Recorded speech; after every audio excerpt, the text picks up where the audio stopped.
Informasi berikutnya, saudara, misteri kematian sopir truk di Madiun belum terungkap. Keluarga korban menyebut korban tewas saat mengantar muatan tembaga seberat 9,2 ton dari Yogyakarta menuju Sidoarjo.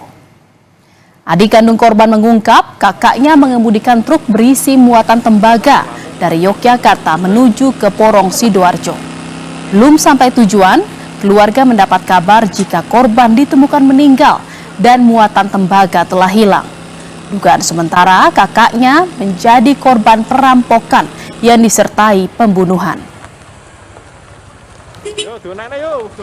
Kalau saya itu driver di situ, Itu di perusahaan maksudnya? jadi macam kayak kayak CV gitu loh.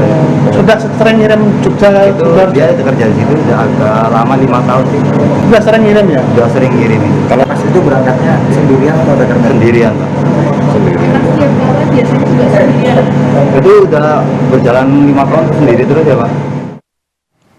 Sementara itu, saudara, usai menggelar olah tempat kejadian perkara, polisi membawa jenazah sopir truk ke Rumah Sakit Umum Dr. Sudono Madiun untuk diotopsi. Proses otopsi dilakukan selama 3 jam oleh tim forensik Rumah Sakit Bayangkara Kediri. Hasil sementara otopsi ditemui sejumlah luka di bagian tubuh korban, antara lain di bagian kepala dan di bagian mulut. Polisi terus melakukan penyelidikan misteri kematian korban dan telah mengantongi isi rekaman CCTV yang ada di lokasi kejadian.